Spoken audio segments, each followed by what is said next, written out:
Good afternoon, Miami and the world of networking, personal growth and development.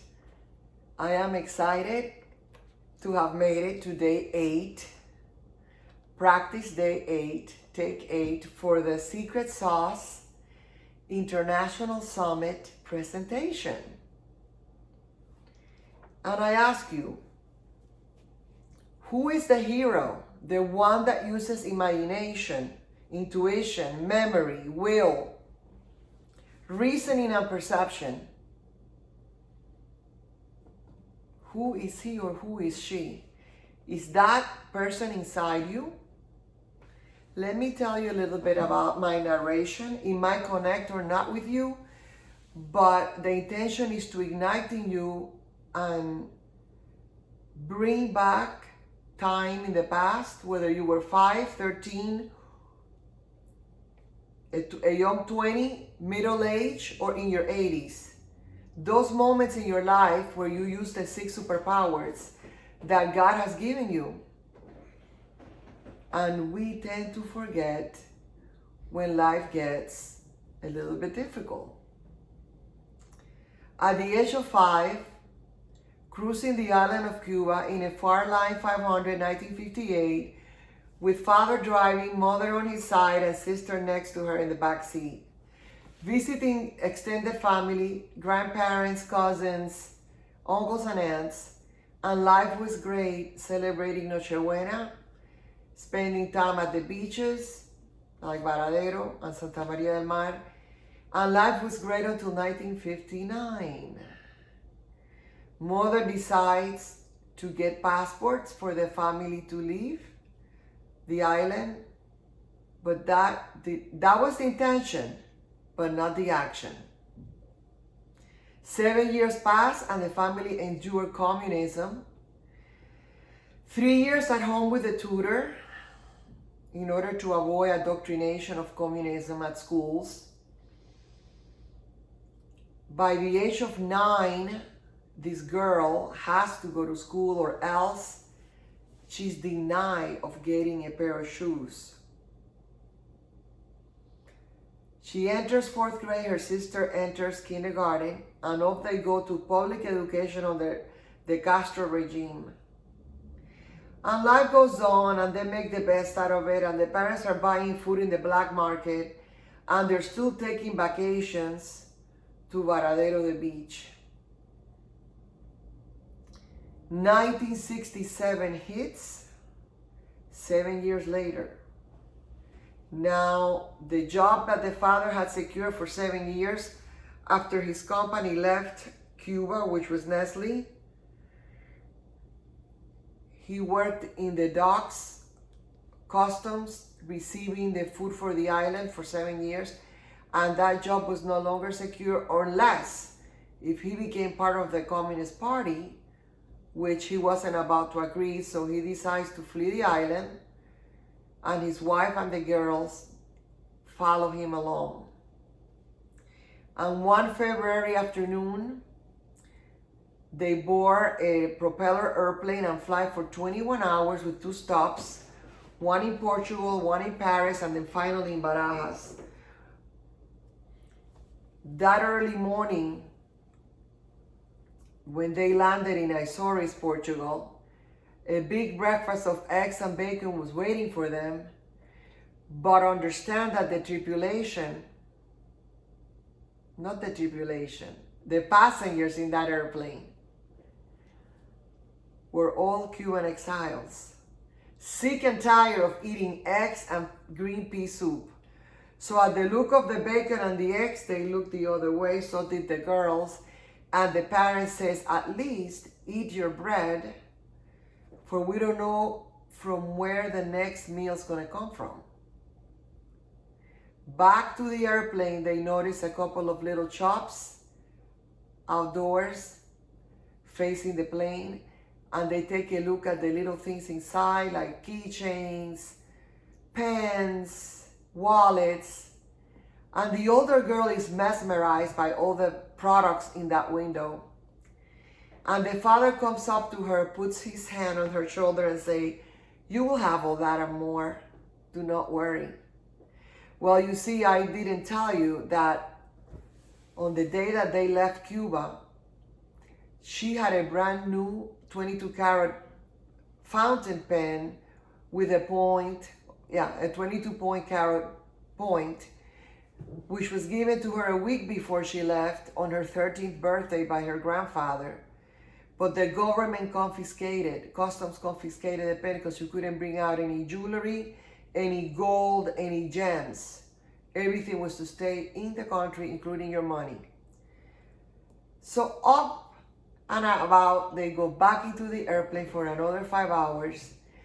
And an hour before landing, the father packs about 8 sandwiches when the flight attendant comes with a huge tray full of Kaiser roll ham and cheese sandwiches, and he stuffed them all in a plastic bag. And the flight attendant, beautiful as she was, with blue eyes, bob, shaggy blonde bob, tall, very pretty, got very upset with Dad. She says, "Sir, one per person." My father smiled, tied the bag, and stuck the bag in his jacket. Not in his jacket, in his coat. And an hour later, we landed in Paris. I have zero recollection of the name of the airport, but I do know the airport that we were driven to, which is Orly. And the bus went across the city of Paris. And all the Cuban exiles on that bus were yelling, "Pears, manzanas, grapes, uvas, peras."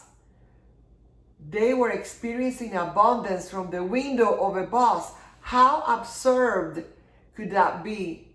For you see, for the past 7 years, we never got American fruits or European fruits into our island. We were lucky to find a pear in a yard, a banana, a manzano banana in somebody's jar and buy it on the black market, but fruit stands were gone from Havana. Fruit stands were gone from the country. That no longer exists. So you can imagine the emotion and the enthusiasm that everybody felt when they saw the abundance of fruits, limitless, all around them.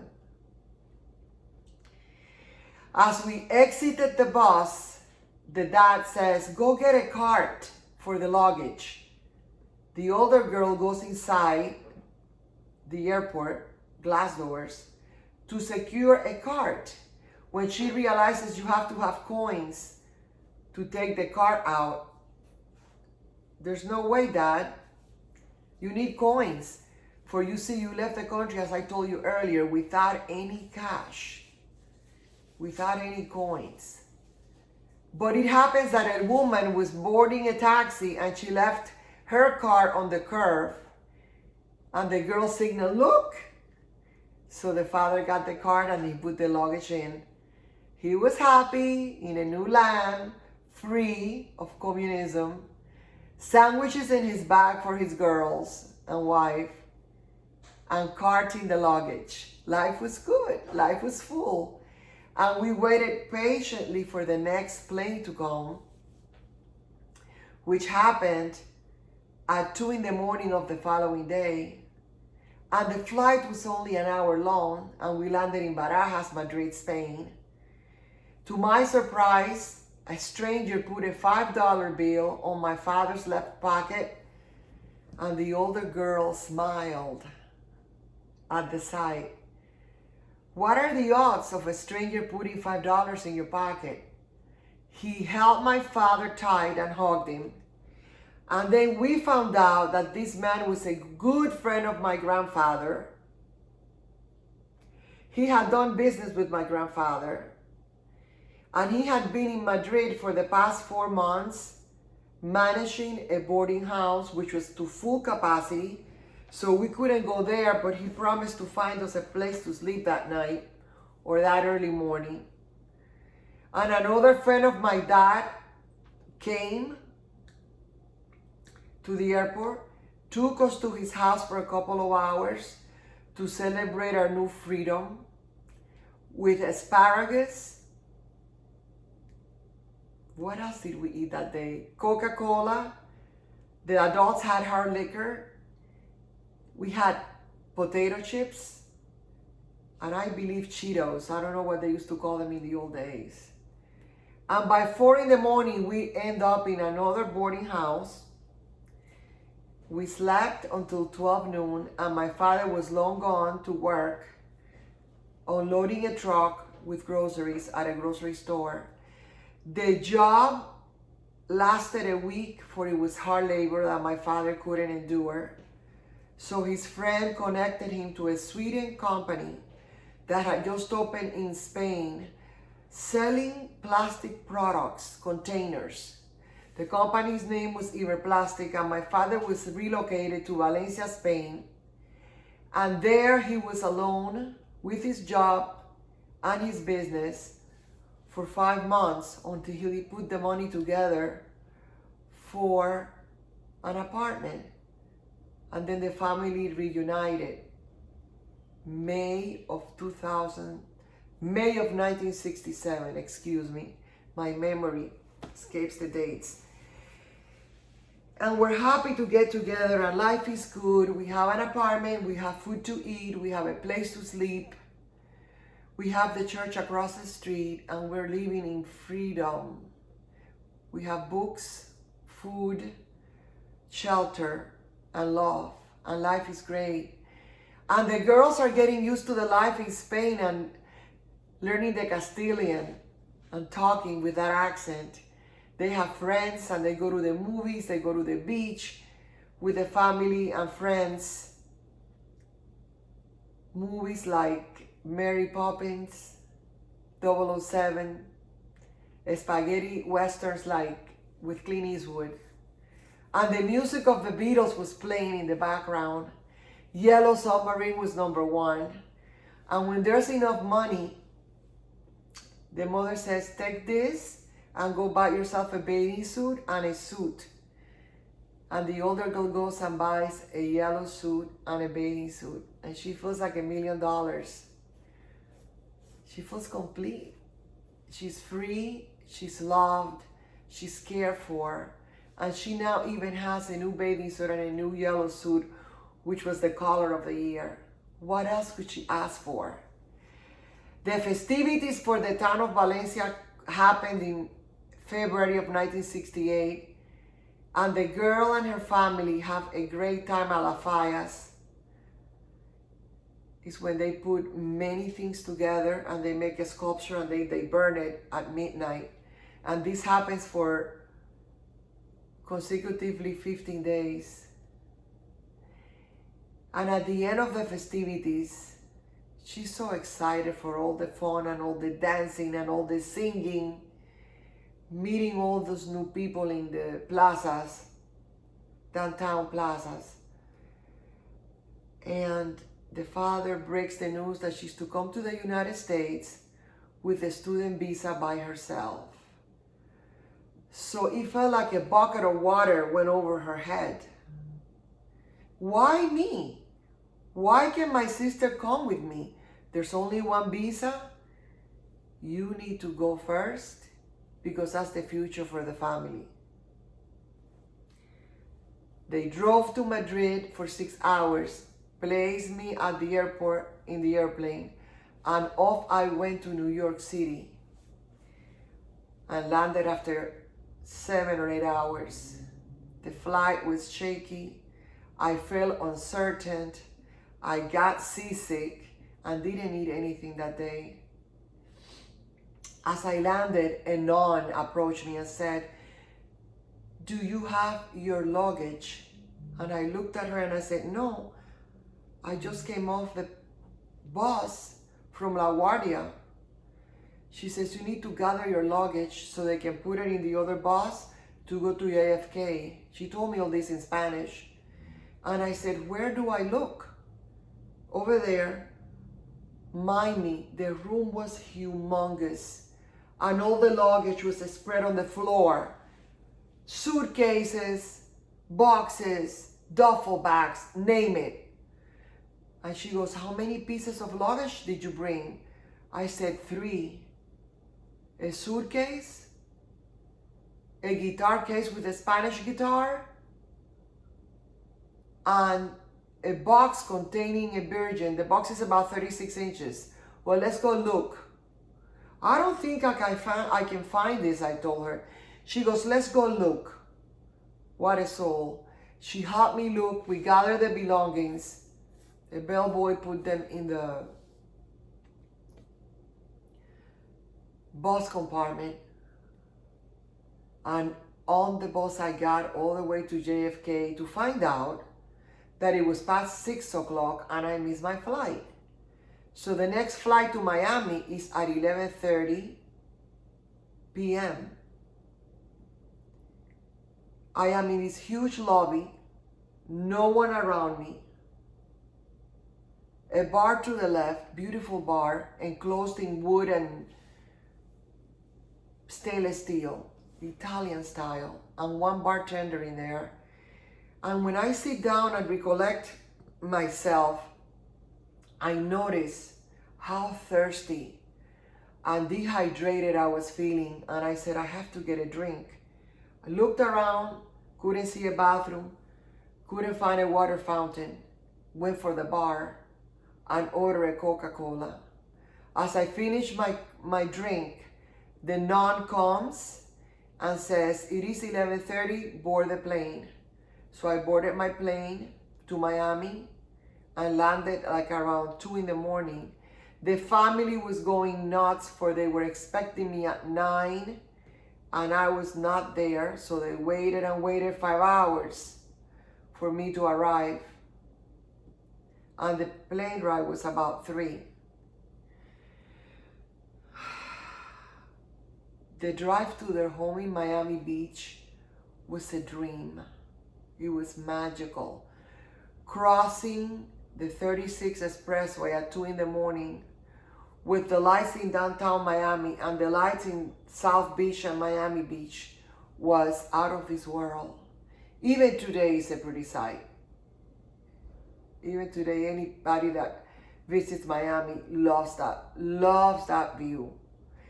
I had never been in a mass of water on both sides as I was that night. I felt enchanted. The next morning, it was business. Getting all the paperwork together to start public education in a school of 6,000 kids with a new language, English, a new culture, a new country, and away from parents and sister. Life went on for 5 months until my parents came. The family secured an apartment for them and told them, go to work. You're responsible for the following month. And life went on for 7 years. A new addition to the family, a new sister is born. And they have to relocate and buy a home in the south of Miami, where the homes were cheaper. And as they move, the older daughter is already working part-time at a grocery store as a cashier and going to high school. As she graduates, she goes to college for another 4 years and also continues to work at the grocery store, then a bank, then a department store, and finally her career as an educator, a teacher. And the year that she graduates from education, she meets her husband. They get married and they form a family. The marriage lasted 25 years, 2 kids. I came into the marriage after the 5th year. And the package, the retirement package, explodes at 49 years old. And why do I say explodes? Because divorce exploded. And even though she was in love with this man, in love with her family, in love being a wife, bad things happen to good people. And she had to reinvent herself without even knowing that she was doing it. She was happy about being a mom, about being an educator, about having a beautiful home, about having friends from church. She was not happy about the divorce. She was not happy about being an ex-wife. But she says, I'll figure it out as I go. And the family told her, you need to find companion. It's been 5 months. Find companion. Well, no, I don't want to go to a bar. I don't want to meet anybody at church. I don't want to go on a blind date. And they said, well, there's another way that you can meet people. In the internet, you can go to a Christian site, take a profile psychological test. They match you up with the best match. Why don't you do that? So I went online with the intention to meet my future partner. To my surprise and my joy, I met my first networking company. Traveled around the world, did some vacations with my parents, and learned a lot about personal development and growth. It's like I woke up on that summit in Puerto Rico in 2005 where I met Sharon Geist as I took her picture by the fountain on the foyer of the hotel or resort, Conquistador. And life went on for 7 years. And after 1 year of marketing that company, I didn't reach my goal in money, which was to become a millionaire, make $1 million. Recruit 50 people at $20,000, right? Does that make $1 million? You do the math. I only recruited my son, and that's it. The friends that I met in the company recruited 1 or 2 people. They didn't make any money. I guess we were not with the mindset of a millionaire. We were just learning, getting our feet wet. And I said, I'm going back in the classroom. I need to pay my mortgage. I still have a 13-year-old at home or 15-year-old at home. I need to go back to my job as a teacher. So I became a reading coach and I taught school for another 6 years until I couldn't take it anymore. I said, this is not for me. I'm not the same person that I was before 2005. I need to find a better way. I don't know what's coming, but I know that this classroom is not for me anymore. So I filed for retirement at an early age. I was only 58. And I was resourceful. I decided I can rent rooms or I can rent my house. And since the kids are long gone now in 2012, one is married, the other one is done with college, I can take the luxury that if I want to live at home with my parents for a couple of years, I can rent my home and it can get paid for. And that's exactly what I did as I joined my second company, which I worked very hard at it, very hard, promoted for almost 5 years until promotion was closed, met a lot of good people, good mentors that meant the best, and stay connected with one that was above me and was in the company for 6 years, who went to another company, which I joined because of the connection with him in business. And I did that company until 2017, after I had gotten married for the second time. My friend from 2005 starts putting videos in my Facebook wall. I start liking her videos and making comments because I remember her from the calls that we used to attend via phone from Western, the development. And I was commenting on her videos and how much the videos resonated with me. So by December of 2017, she says, you have to join my opportunity. We have the best people here. We are going to make it here. This is a solid company. It's very well set up. There's no reason why you and I will not make it here. So I said, let me think about it. I'm not sure. I'm doing the other company. I'm happy with the products. They have helped me a lot and I am in a good team. and I'm learning how to do videos. And she kept calling and following me like more than 7 times. Till one day my husband Larry goes, Delia, she really wants you. This woman is going to help you. And at the company that I was at, I had 2 customers. I was an affiliate. I was going to the presentations and trainings, but I didn't have a team. And he knew how much this meant to me. And he figured this is going to be the way for Delia. Let me tell her how this woman looks to me. So I said, okay, I'm going to think about what you're saying, Larry. And one day in January, I joined her company. And I started promoting the coffee. And I became better at presenting and talking to people. In a couple of years, in 18 months, I recruited 25 people. First time in my life. And I didn't do it by buying their packages like I did with the second company. I didn't do it by saying that they were going to make $1 million. All I did was make a video and say, I love this coffee. My results are that I have lost 90 pounds, 10 pounds per month in 9 months, and I'm very happy with my results. That's all. And people will call me and say, give me the link, and they will buy. My sisters became customers, and they're still customers there.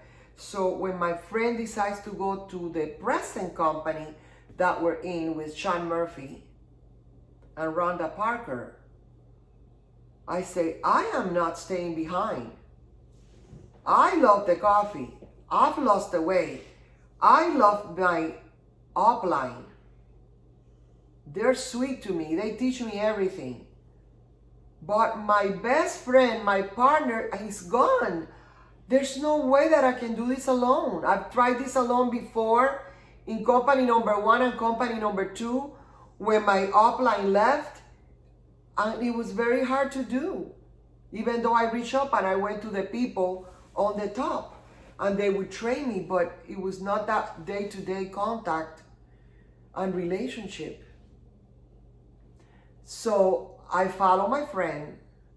I met Rhonda Parker. I met Sean Murphy. And I started listening to his awakening call in the morning. And as much personal growth I had with 13 years of counseling for marriage, and all the books that I had read in personal growth, and all the stuff that I had applied in networking when talking to people, you know what? The call grabbed me. And not only did it grab me, it grabbed my husband. Now we're raving fans of Sean because we get great value from that call. And this is the reason that I'm doing this presentation, because after the secret sauce was created, I became a founder, like another 12, 15 people in it. We trained for 7 weeks. We trained on self-talk or inner talk. And Sean decides that he's going to do a summit platform internationally where all of us that were part of the founding group, if we like, we can present our stories or whatever it is that we do. Whatever we want to talk about, whatever subject. So that's why I'm here telling you the story of my life or part of the story of my life. I have many stories to tell. I wrote my book in 2007. It is sitting in the back burner. I figure once I'm ready, I will take it to publishing. But this is 1 or 2 chapters of that book, so you got this as a freebie today. I am so grateful that Sean asked us to present. This has been a great opportunity, and I have now done take number 8. Every day it gets a little easier to tell a story, and all the stories that I'll tell are not exactly the same. Every time I do the video, I have the core, but then it goes and it exposes a different facet of me or face that I went through. But basically it's the same story with different little stories in it. I want to leave you with the desire to ignite inside you. Ask yourself, who's the hero inside you? that can allow you to dream by using your imagination, your intuition, your memory, your reasoning, and your perception. I hope I didn't forget any. And your will.